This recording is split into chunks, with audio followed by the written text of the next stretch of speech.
다 함께 일어나셔서 찬송가 105장 1절 찬송하심으로 대림절 셋째 주일 예배를 하나님께 드리겠습니다.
기쁨으로 여호와를 섬기며 노래하면서 그 앞에 나아갈지어다.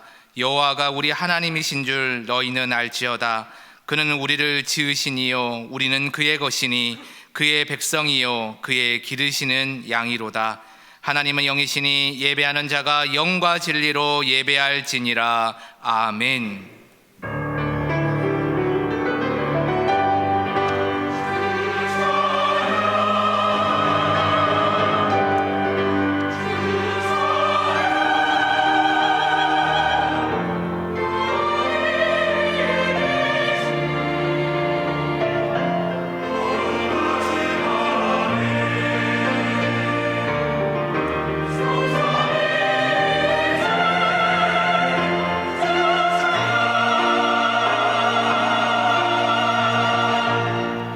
할렐루야. 찬송과 영광과 경배를 거룩하신 창조주 하나님께 올려드립니다. 만세전부터 택하신 성도를 구원하여 주시려고 때가 이름에 독생자 예수님을 아끼지 않으시고 이 땅에 보내주신 은혜에 감사를 드립니다. 하늘 아버지의 뜻에 순종하여 높고 높은 보좌를 버리시고 낮고 천한 이 땅에 성육신하여 오신 예수님의 사랑에 무한 감사를 드립니다. 대림절 기간이 깊어가고 있사오니 성령님의 감화 감동 안에서 더욱 신령한 예배가 되게 하여 주옵소서. 예수님의 이름으로 기원하옵나이다. 아멘.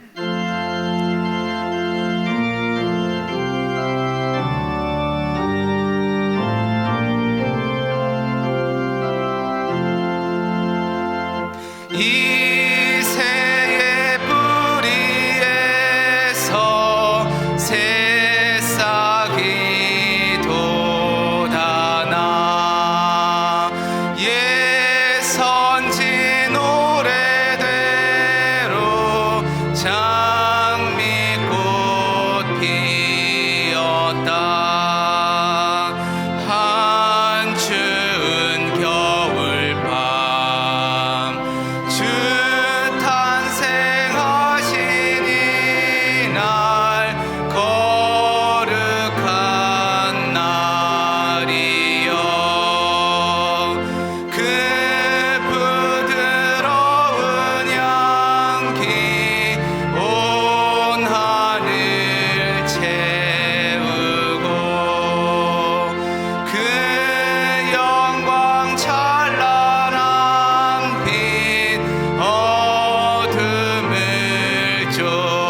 함께 예수 그리스도의 이름을 의지하여 참회의 기도를 드리시겠습니다. 거룩하신 하나님, 게으르고 나태했던 저희가 이 시간 성전에 나와 참 마음으로 회개합니다. 2022년도 새해를 시작할 때에 맡겨주신 직분을 귀하게 여기고 최선을 다하여 신앙생활을 하겠다는 결심도 하였습니다. 하지만 지금에 와서 돌아보니 하나님께 온전한 충성을 드리지 못했습니다. 오 주여, 열매 없는 나무와 다를 바 없는 저희를 용납해 주시고 다시 한번 자비와 긍휼을 베풀어 주옵소서. 이제 계속해서 하나님과 자신만이 아는 은밀한 죄를 침묵으로 고백하시겠습니다.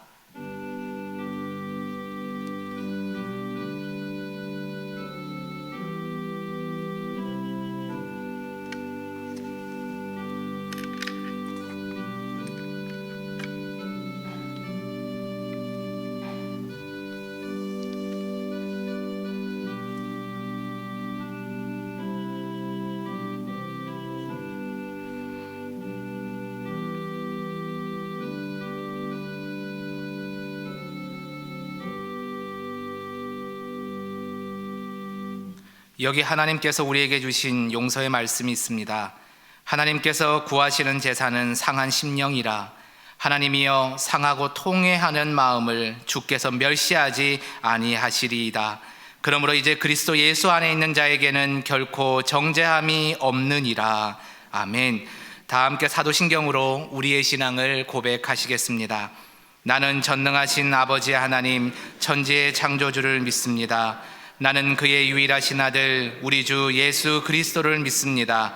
그는 성령으로 잉태되어 동정녀 마리아에게서 나시고 본디오 빌라도에게 고난을 받아 십자가에 못 박혀 죽으시고 장사된 지 사흘 만에 죽은 자 가운데서 다시 살아나셨으며 하늘에 오르시어 전능하신 아버지 하나님 우편에 앉아 계시다가 거기로부터 살아있는 자와 죽은 자를 심판하러 오십니다. 나는 성령을 믿으며 거룩한 공교회와 성도의 교제와 죄를 용서받는 것과 몸의 부활과 영생을 믿습니다. 아멘.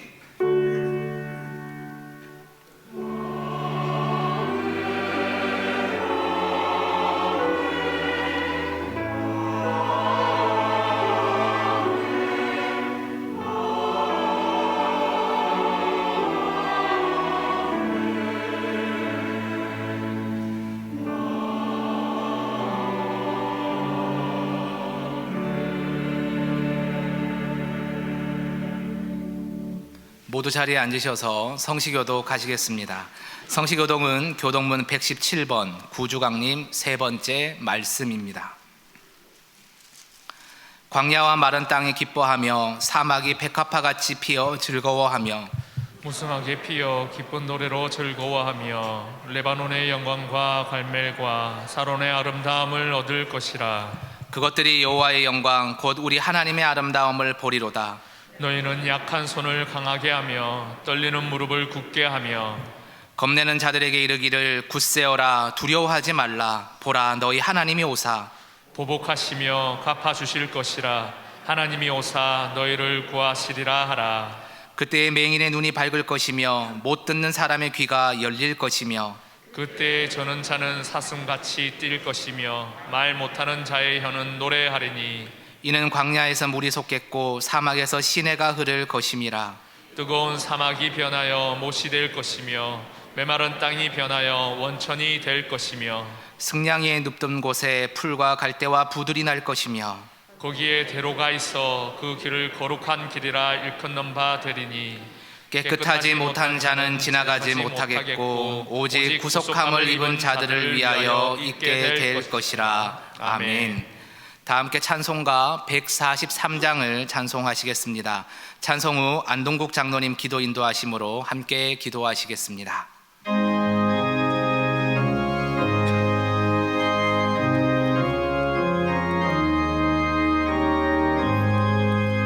웬 말인가 날 위하여 주 돌아가셨나.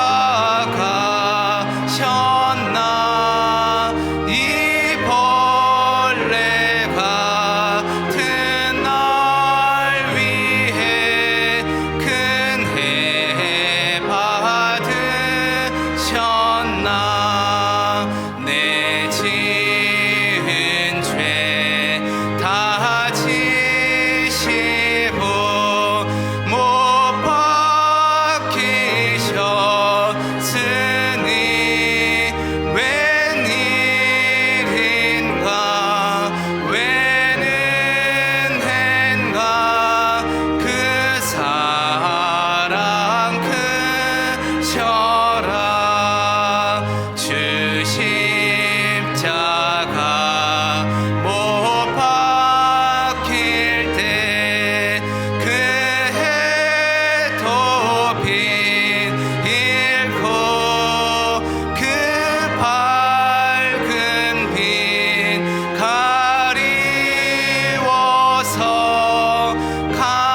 사랑의 하나님, 때를 따라 돕는 은혜로 보살펴 주심을 감사드리오며, 오늘 또 구별된 날에 주님 십자가의 보혈로 구속의 은총을 입은 저희들을 불러주시고 말씀과 찬양 가운데 영혼이 회복되고 하나님의 음성을 듣는 은혜를 주심을 감사드립니다.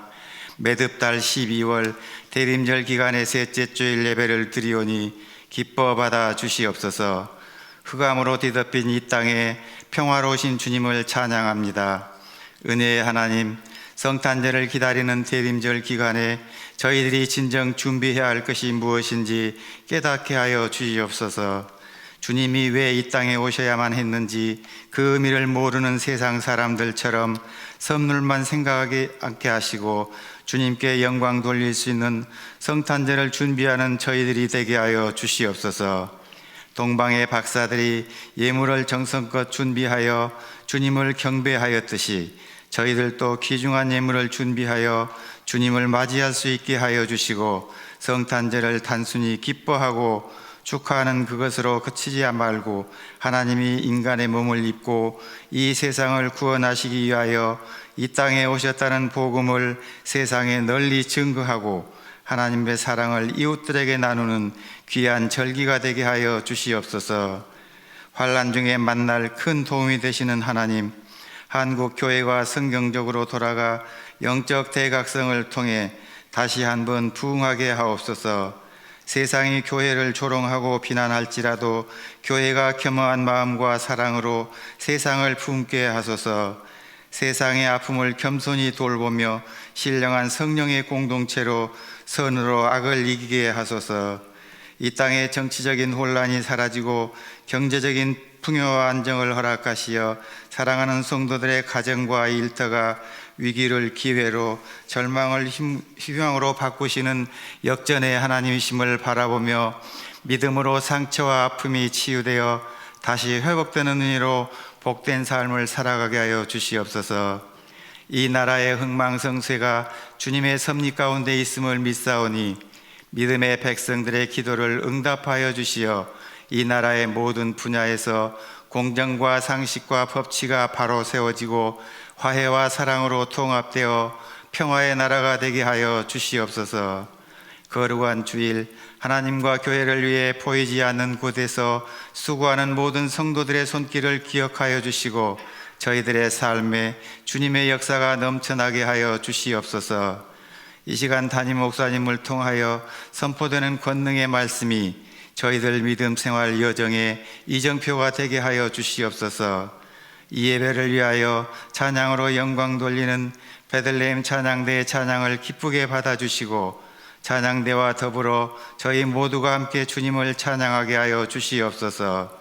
오늘 예배 가운데 주님 홀로 영광 받으시고 이 땅에 평화로우신 예수님의 이름으로 기도드리오며 이제는 다 같이 주님께서 가르쳐 주신 기도로 함께 기도하오니 하늘에 계신 우리 아버지, 아버지의 이름을 거룩하게 하시며 아버지의 나라가 오게 하시며 아버지의 뜻이 하늘에서와 같이 땅에서도 이루어지게 하소서. 오늘 우리에게 일용할 양식을 주시고 우리가 우리에게 잘못한 사람을 용서하여 준 것 같이 우리 죄를 용서하여 주시고 우리를 시험에 빠지지 않게 하시고 악에서 구하소서. 나라와 권능과 영광이 영원히 아버지의 것입니다. 아멘.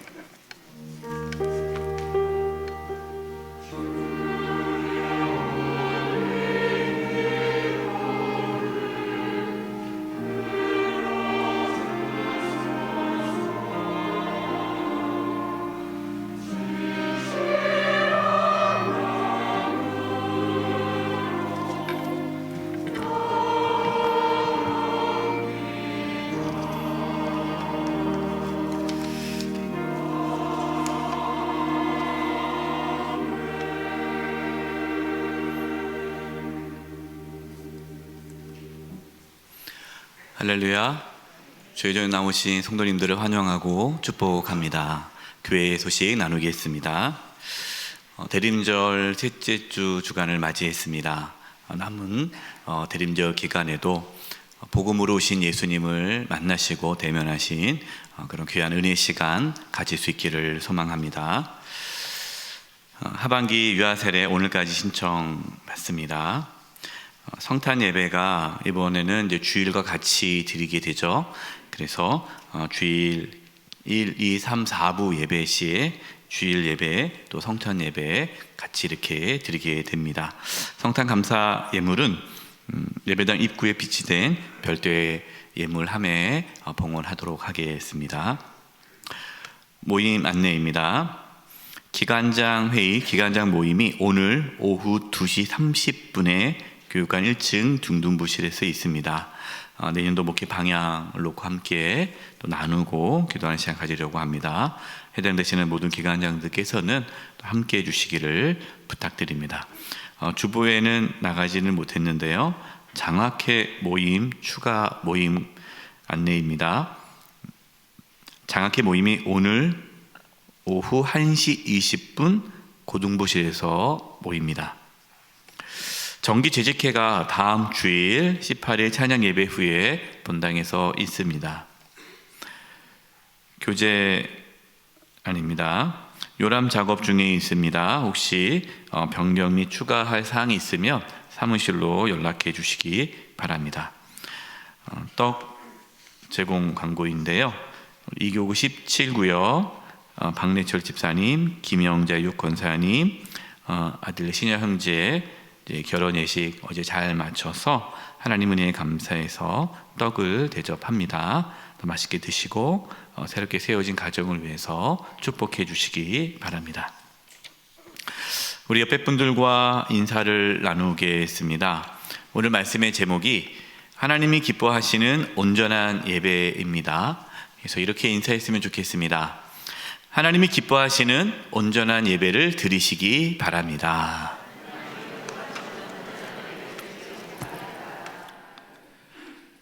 이번 주간을 위해 우리에게 주시는 하나님의 말씀은 로마서 12장 1절과 2절의 말씀입니다. 면수로는 신약 256면입니다. 하나님의 말씀을 봉독하겠습니다. 그러므로 형제들아, 내가 하나님의 모든 자비하심으로 너희를 권하노니 너희 몸을 하나님이 기뻐하시는 거룩한 산 제물로 드리라. 이는 너희가 드릴 영적 예배니라. 너희는 이 세대를 본받지 말고 오직 마음을 새롭게 함으로 변화를 받아 하나님의 선하시고 기뻐하시고 온전하신 뜻이 무엇인지 분별하도록 하라. 아멘.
대림절 세 번째 주간의 주제는 하나님이 기뻐하시는 온전한 예배입니다.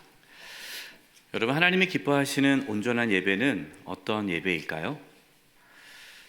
예배당에 모여서 마음과 뜻을 다하여 정성을 다하여 하나님께 예배 드리는 것이 하나님이 기뻐하시는 온전한 예배일까요? 물론 이렇게 주일 예배를 마음을 다하여 드리는 것도 하나님께서 기뻐하시는 온전한 예배입니다. 그러나 오늘 우리에게 말씀하시는 하나님께서 기뻐하시는 온전한 예배는 삶으로 드리는 예배입니다.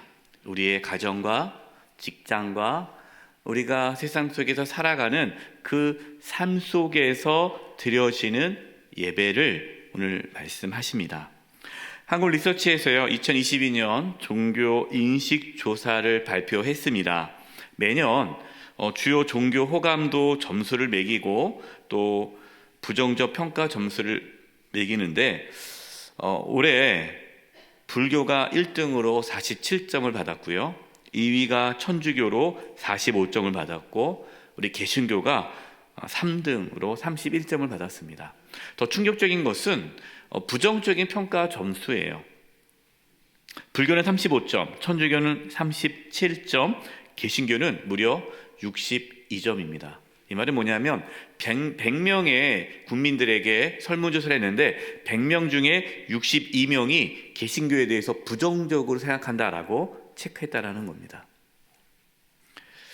왜 이렇게 개신교에 대해 사람들이 부정적인 평가를 가질까요? 언론이 우리 개신교를 폄하해서 그런가요? 물론 그런 부분도 없지 않아 있습니다. 그러나 근본적으로 지금 한국 교회가 세상으로부터 신뢰를 받지 못하고 있다는 것을 우리 스스로 인정하고 반성해야 합니다. 그렇다면 왜 이렇게 한국 교회가 세상의 빛과 소금의 역할을 하지 못할까요? 여러 가지가 이유가 있지만 가장 큰 이유 중에 하나는 오늘 말씀처럼 하나님이 기뻐하시는 온전한 예배를 잘 드리지 못하고 있기 때문이죠. 주일 예배, 새벽 예배, 수요 예배, 금요 예배, 이러한 예배는 잘 드리는데 삶에서 드리는 예배는 잘 드리지 못하기 때문입니다. 여러분, 어떻게 하면 삶에서 하나님이 기뻐하시는 온전한 예배를 드릴 수 있을까요? 가장 중요하면서도 기본적인 것은 그러므로의 은혜를 받아야 합니다. 여러분, 그러므로의 은혜 들어보셨어요? 예. 제가 만든 은혜예요. 이번 말씀을 묵상하다가 그러므로 은혜. 예, 여러분, 그러므로 은혜는 없습니다. 왜 제가 그러므로 은혜를 라고 이렇게 표현을 했냐면 로마서, 우리가 지금 로마서 말씀을 나누지 않습니까? 로마서가 1장에서 11장까지의 말씀은 우리가 어떻게 구원받았는가에 대한 말씀이에요. 한마디로 로마서 1장에서 11장까지는 복음의 말씀이 들어있습니다. 복음. 하나님의 구원, 하나님의 자비, 하나님의 은혜가 로마서 1장에서 11장까지 들어있습니다. 그리고 로마서 12장부터는 구원받은 하나님의 자녀들이, 하나님의 자비하심을 받은 자들이 어떻게 살아가야 하는지 그 삶에 대한 말씀이 로마서 12장부터 시작됩니다. 하나님의 은혜, 복음의 은혜를 받았기 때문에 그러므로 하나님이 기뻐하시는 삶을 살자라는 말씀인 거죠. 바꿔 말씀드리면 하나님의 은혜, 복음을 받지 못하면 하나님을 기쁘시게 하는 온전한 예배를 드릴 수 없다라는 말씀입니다. 그래서 사도 바울은 삶으로 드리는 예배를 말씀하면서 첫 말씀이 이거죠. 그러므로 형제들아, 내가 하나님의 모든 자비하심으로 너희에게 권하노니. 바울은 하나님의 모든 자비하심으로 권한다, 요청한다, 부탁한다 라고 말씀을 전하고 있습니다. 여러분, 하나님의 모든 자비하심이 무엇입니까? 로마서 1장에서 11장까지 말씀하고 있는 복음이에요. 복음. 예수님께서 저와 여러분을 대신해서 십자가의 죽으심으로 우리가 죄사함을 받게 되었고 하나님의 자녀가 되었다라는 그 복음이 하나님의 자비입니다. 저와 여러분, 무엇보다도 하나님의 이 자비하심을 경험할 수 있기를 바랍니다. 하나님의 그 자비하심이 우리로 하여금 삶에서 하나님이 기뻐하시는 온전한 예배를 드릴 수 있도록 하신다라는 것이죠. 그래서 우리는 먼저 복음, 이 하나님의 자비하심의 은혜를 받아야 합니다. 이 자리에 계신 분들은 다 하나님의 자비하심을 받은 자리인 줄 믿습니다. 자, 이렇게 하나님의 자비하심을 받았다면 이제 구체적으로 하나님께서 기뻐하시는 온전한 예배를 드리기 위해 우리가 힘써야 할 것은 무엇인가, 세 가지에 대해서 말씀을 나누겠습니다. 첫 번째는요, 우리의 몸을 산 제물로 드려야 합니다. 오늘 보면 1절입니다. 그러므로 형제들아, 내가 하나님의 모든 자비하심으로 너희를 권하노니. 이거는 앞에서 말씀을 드렸어요. 우리가 자비하심을 받았다면, 그렇다면 너희 몸을 하나님이 기뻐하시는 거룩한 산 제물로 드리라. 이는 너희가 드릴 영적 예배니라. 하나님의 자비하심을 받아서 구원을 받은 자가 제일 먼저 해야 할 것이 무엇입니까? 우리의 몸을 하나님이 기뻐하시는 거룩한 산 제물로 드리는 것. 이것이 영적 예배다라는 거죠. 여러분, 여기서 영적이라는 단어가 온전한, 합당한, 바람직한이라는 뜻이에요. 그러니까 우리가 영적, 그러니까 무슨 어디 신령한 곳에 가가지고 뭐 신령한 예배를 드려야 된다, 이런 생각이 있는데, 여러분, 여기서 영적이라는 단어는 그런 단어가 아닙니다. 온전한, 합당한, 바람직한 예배라는 거예요. 그러니까 우리의 몸을 거룩한 산 제물로 하나님께 드리는 것이 하나님 보시기에 온전하고 합당하고 바람직한 예배다라는 것이죠. 자, 그렇다면 여러분, 우리의 몸을 어떻게 산 제물로 드릴 수 있을까요? 우리가 우리가 어떻게 우리 몸을 드릴 수 있습니까?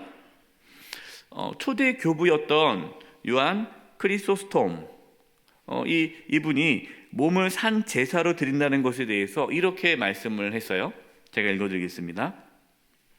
눈이 악한 것을 쳐다보지 못하게 하라. 그러면 그 눈이 한 제사가 될 것이다. 혀로 야비한 것을 말하지 않으면 그것이 한 제물이다. 혀가 야비한 것을 절대 토해내지 못하게 하라. 그러면 그 혀가 한 제물이 되는 것이다. 손으로 죄를 행하지 못하게 하라. 그러면 그 손은 번제가 되는 것이다. 여러분, 1차적으로 우리의 몸으로 하나님께 거룩한 산 제물을 드린다라는 그 첫 번째 의미는 우리의 눈, 우리의 입, 우리의 손과 발이 거룩함을 나타내는 거예요. 세상의 나쁜 것을 보지 않고 우리의 말에 다른 사람의 마음에 상처 주고 아픔을 주고 험담하고 정죄하고 비난하고 모함하고 거짓하는 그런 말을 하지 않는 것, 정직한 말을 하고 살리는 말을 하는 것. 손, 다른 사람을 때리거나 악을 행하거나 거짓을 행하는 손이 아니라 구제하고 나누고 섬기는 손. 나쁜 곳으로 가는 발이 아니라 복음을 전하는 발. 이렇게 우리의 눈과 입과 손과 발, 우리의 지체를 통해서 하나님의 거룩함을 나타내고 하나님의 영광을 나타내는 것이, 여러분, 이것이 우리의 몸을 거룩한 산 제물로 하나님께 드리는 것입니다. 로마서 6장 13절에 이렇게 말씀합니다. 또한 너희 지체를, 우리 몸이죠, 지체를 불의의 무기로 죄에게 내주지 말고 오직 너희 자신을 죽은 자 가운데서 다시 살아난 자 같이 하나님께 드리며 너희의 지체를 의의 무기로 하나님께 드리라. 앞서 주요 종교의 부정적인 평가에서 우리 개신교가 아주 점수가 높게 나오지 않았습니까? 62%, 62점을 받았어요. 100점 만점에서. 엄청나게 지금 부정적인 평가를 받습니다. 그 이유가 뭡니까? 우리의 몸을 통해서 하나님의 거룩함이 나타나지 않고 있기 때문이에요.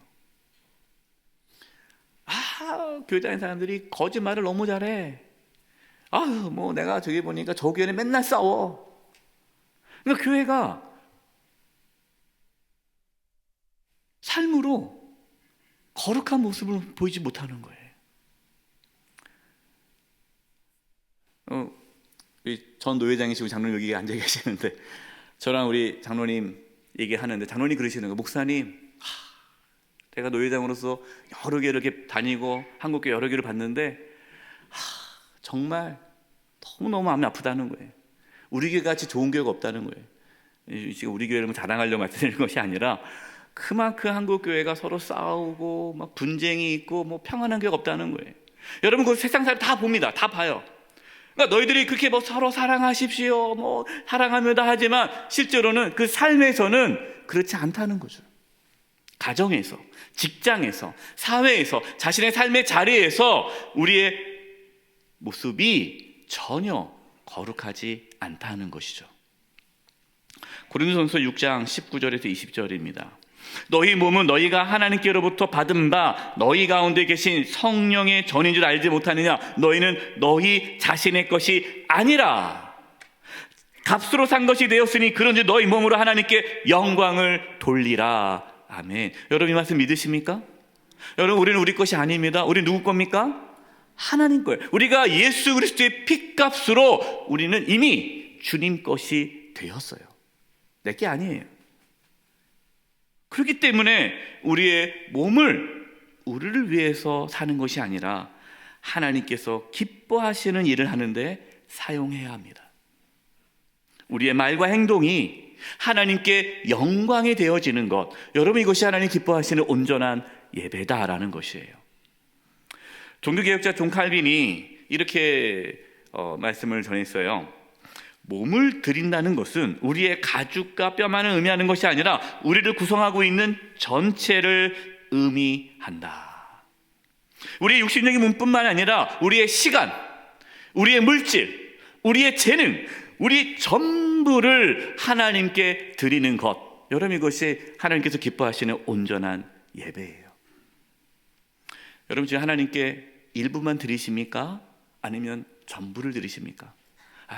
주일 성수 한 번만 하면 되지. 일주일에 한 번 와서 예배 드리는 거 그 정도만 받으세요. 나머지는 내 마음대로 살게요. 여러분 이것은 하나님께서 기뻐하시는 온전한 예배가 아니다라는 거예요. 또한 여러분 우리가 산 재물입니다. 재물. 여러분 재물에는요 희생이 따라요. 재물이 희생하지 않으면 재물이 아니에요. 재물은 죽어야 되는 거예요. 희생해야 되는 거예요. 우리는 거룩한 산 재물로 하나님께 드리는 겁니다. 우리의 가정에서, 우리 직장에서, 우리 교회에서, 내가 속해 있는 공동체에서 뭐 할 때? 희생 제물이 될 때에 하나님께서 기뻐하시는 온전한 예배를 드릴 수 있게 되는 것이에요. 여기 계신 분들 가정을 위해서 얼마나 희생하셨습니까? 교회를 위해서 얼마나 희생하셨습니까? 나라를 위해서 얼마나 희생하셨습니까? 그래서 여러분의 그 삶이 하나님께서 기뻐하시는 온전한 예배다라는 것이죠. 저에게 설립 말씀이 있죠. 설립 말씀이 무엇입니까? 하늘의 밀이 땅에 떨어져 죽지 아니하면 하늘 그대로 있고 죽으면 많은 열매를 맺는다. 여러분 이것이 우리 교회 설립 말씀이에요. 여러분 이것이 뭡니까? 하늘의 밀이 땅에 떨어져 썩어 죽어 많은 열매를 맺는 것, 여러분 이것이 하나님께서 기뻐하시는 온전한 예배다라는 거예요. 죽어야 됩니다. 썩어야 됩니다. 희생함으로써 하나님이 기뻐하시는 온전한 예배를 드릴 수 있기를 간절히 바랍니다. 두 번째입니다. 마음의 변화를 받아야 됩니다. 2절 앞부분이에요. 너희는 이 세대를 본받지 말고 오직 마음을 새롭게 함으로 변화를 받아. 여러분 우리가 우리의 몸을 하나님께 산 제물로 드리려면요, 먼저 우선적으로 마음의 변화가 있어야 돼요. 마음이 안 변하면요, 삶도 안 변합니다. 여러분, 자녀들에게 이제 이렇게 부모로서 충고하지 않습니까? 아이한테 야, 이렇게 하라, 저렇게 하라, 이렇게 하라. 근데 자녀가 부모의 충고를 잔소리로 여긴다면 여러분, 그 삶이 바뀔까요? 안 바뀔까요? 안 바뀝니다. 그럼 자녀가 언제 바뀌어요? 마음이 바뀔 때. 아, 부모님이 나를 사랑하고 부모님 말씀이 옳구나 라는 그 생각과 마음이 바뀌어야 행동이 바뀌는 거예요. 여러분, 우리가 하나님 말씀을 몰라서 하나님 말씀에 순종 안 합니까? 다 알잖아요. 모르지 않잖아요. 미워하지 말아라, 서로 사랑하라, 알잖아요. 예. 우리가 몰라서 하나님 말씀을 순종하지 못하는 것이 아니라 마음이 변하지 않아서 순종하지 못하는 거예요. 어떻게 하면 우리의 마음이 변할 수 있을까요?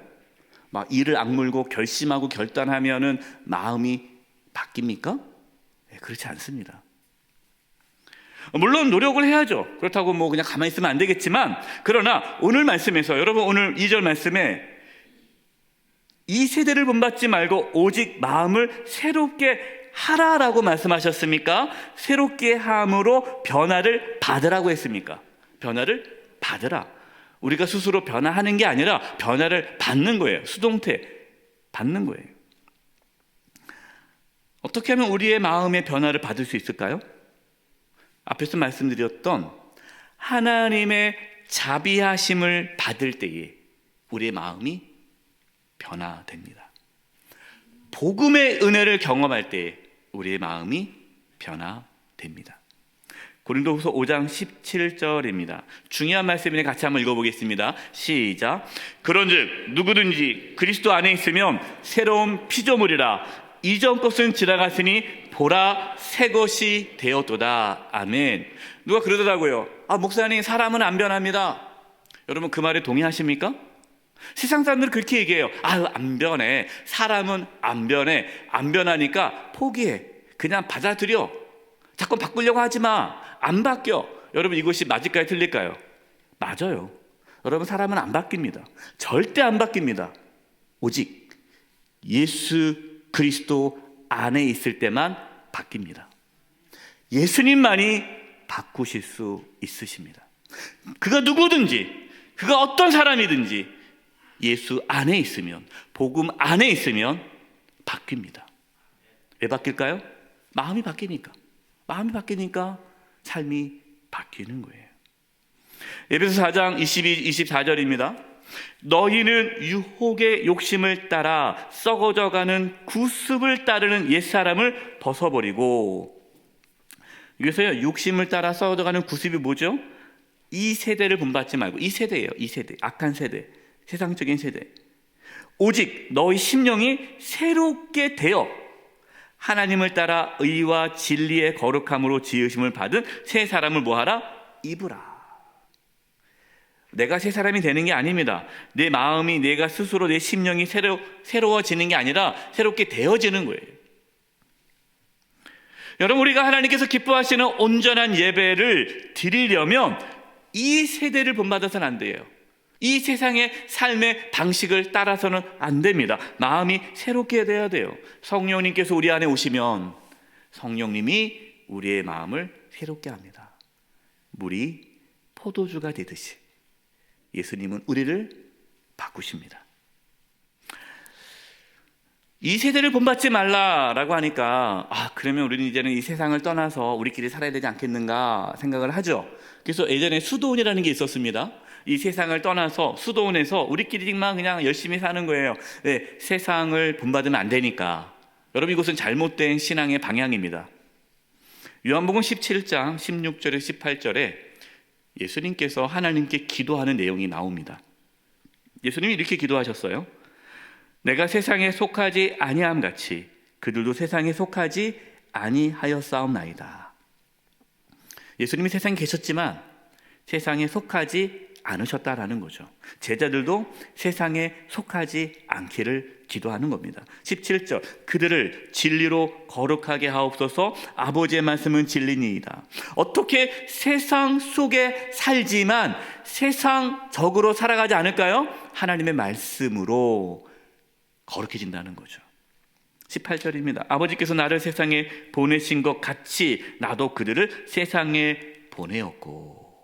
예수님께서 야야야야, 세상은 악하니까 세상 속에 들어가지 마, 너희들끼리 살아, 이게 아니야. 이게 아니라 세상 속으로 들어가라는 거예요. 세상으로 보냈다라는 거예요. 저와 여러분은 세상으로 보내심을 받은 자들입니다. 여러분, 우리 세상 속에 살아야 돼요. 예, 가정에서 지내야 되고, 직장에서 살아야 되고, 이웃들과 살아야 돼요. 예수 믿지 않는 자들과 살아야 됩니다. 세상 속에서 살아야 됩니다. 그러나 세상적으로 살아서는 안 됩니다.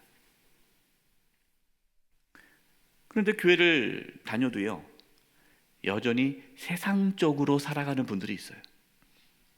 왜 그럴까요? 마음의 변화가 없으니까.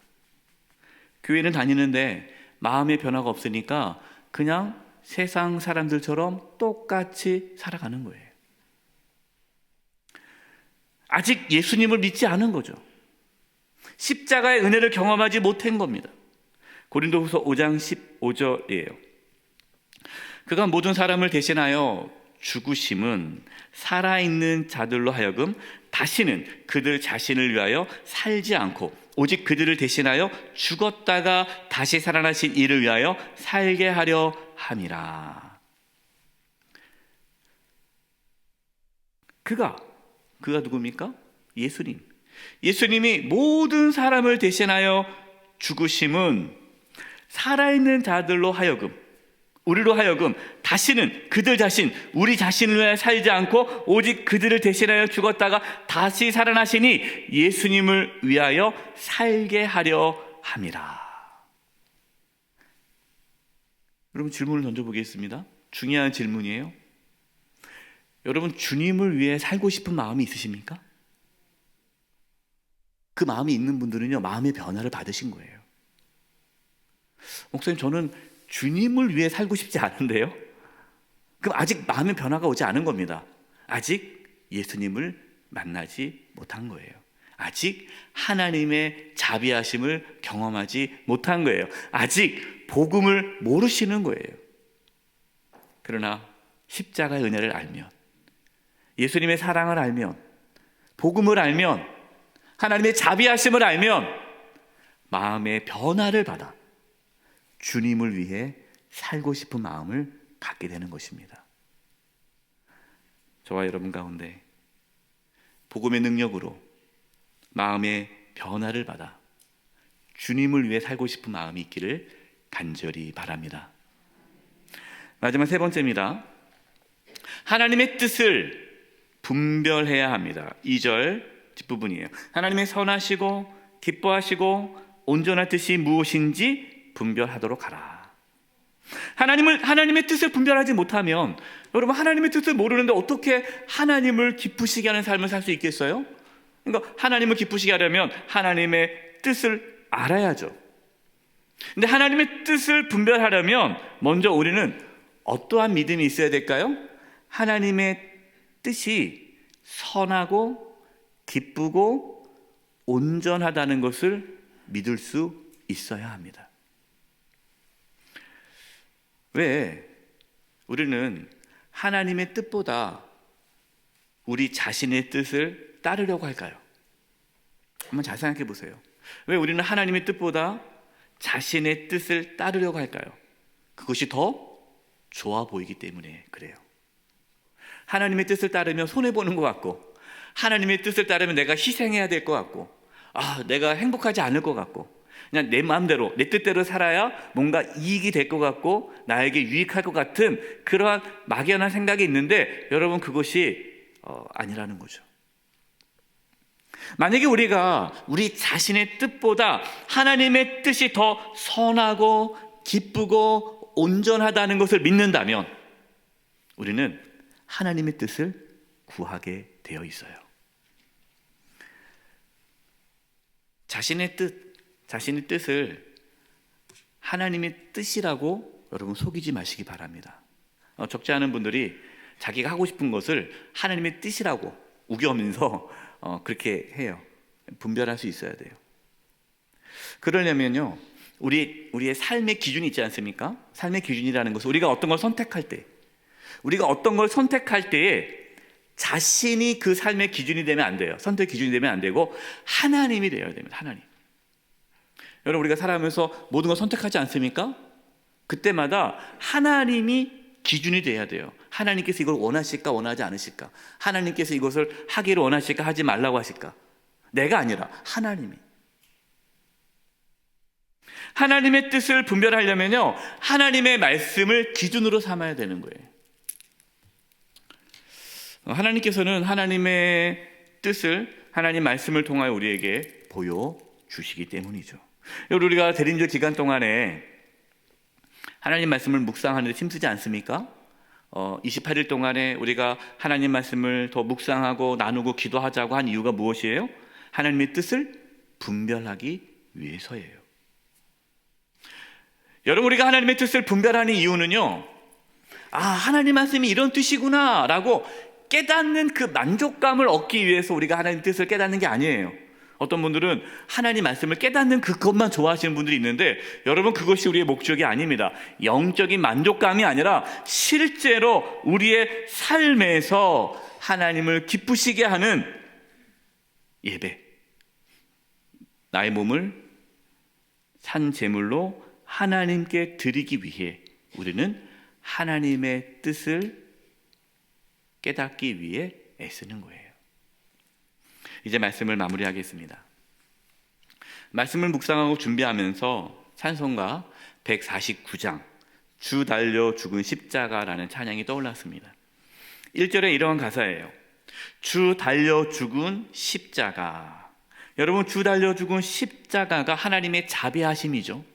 그 하나님의 자비하심, 우리가 생각할 때에, 하나님의 자비하심을 깨달을 때에 세상에 속한 욕심, 이 세대죠.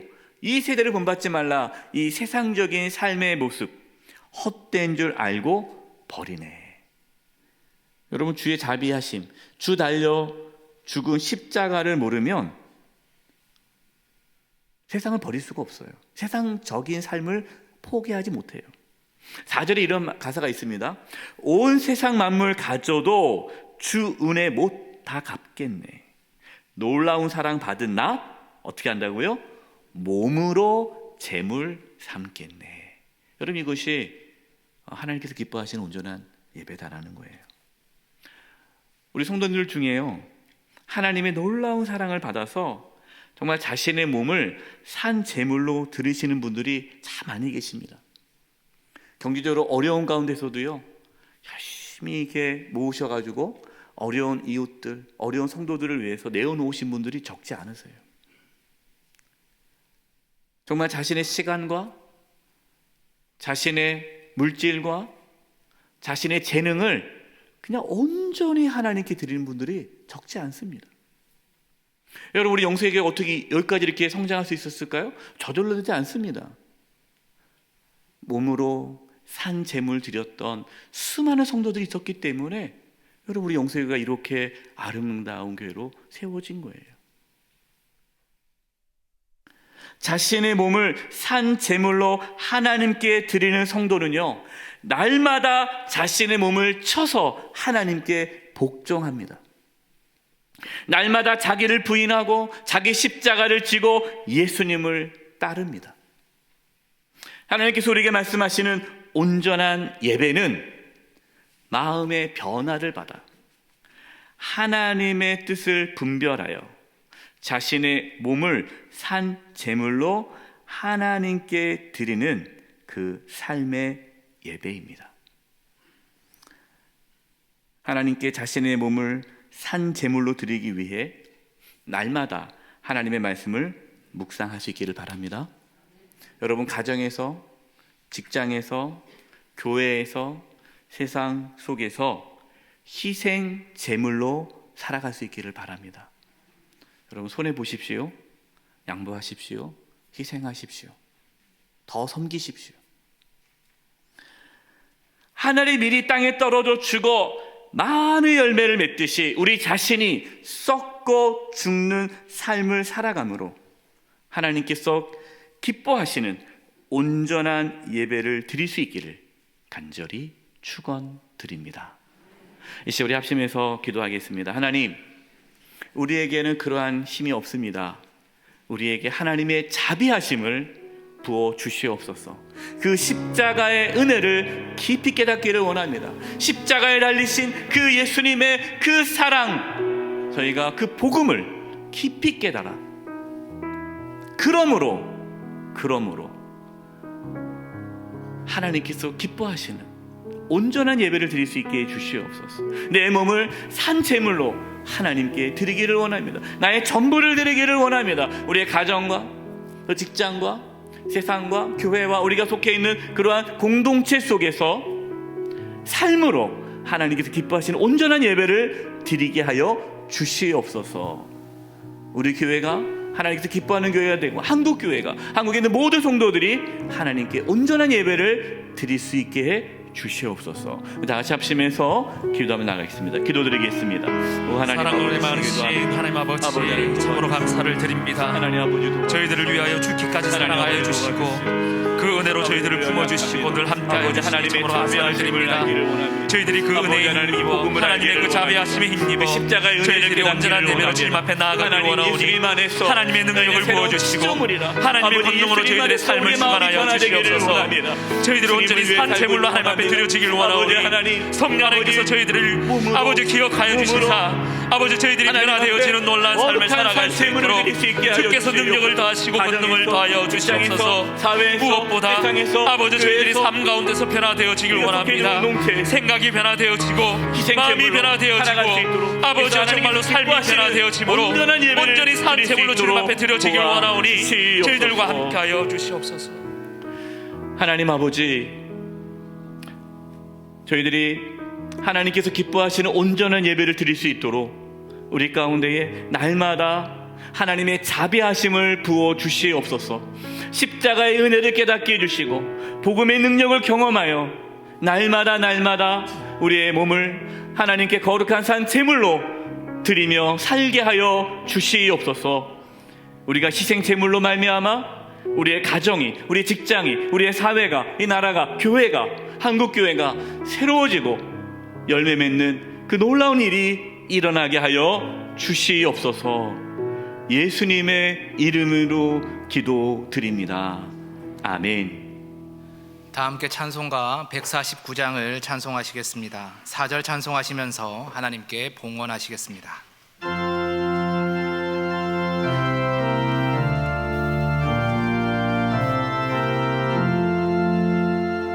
주 달려 죽은 십자가 우리가 생각할 때에 세상에서 한 욕심을 헛된 주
살아계신 하나님 아버지, 저희들에게 믿음을 부어주셔서 이렇게 주님께 나와 예배하며 귀한 예물을 드리게 하심을 감사드립니다.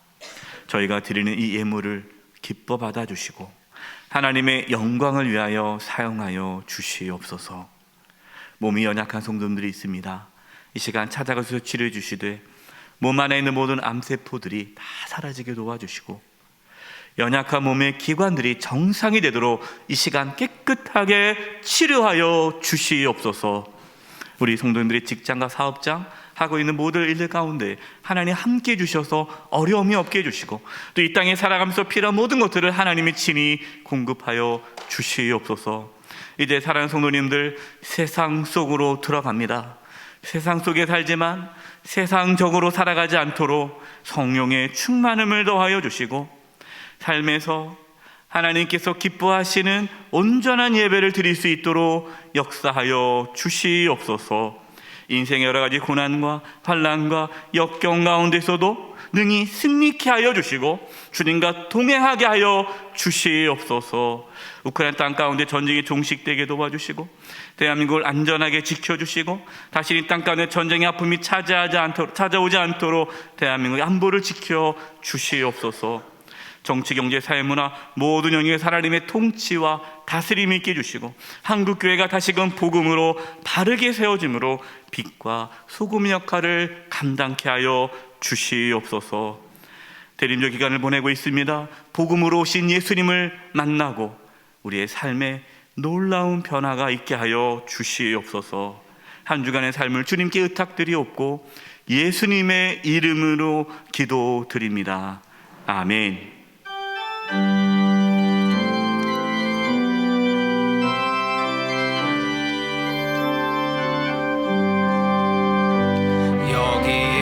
여기에 모인 우리 주의 은총 받은 자여라. 주께서 이 자리에 함께 계심을 아노라. 언제나 주님만을 찬양하며 따라가리니 시험을 당할 때도 함께 계심을 믿노라. 이 믿음 더욱 굳세라. 주가 지켜주신다. 어두운 밤에도 주의 밝은 빛 인도하여 주신다. 지금은 우리 주 예수 그리스도의 은혜와 하나님 아버지의 그 크신 사랑하심과 성령님의 교통하심과 충만하심이 사랑하는 성도님들 한 영혼 한 영혼 위에와 가정과 직장과 삶의 터전 위에 한 주간 삶의 여정 위에와 영수의 교회와 이 나라 민족 위에 이제부터 영원토록 함께하옵시기를 간절히 축원하옵나이다. 아멘.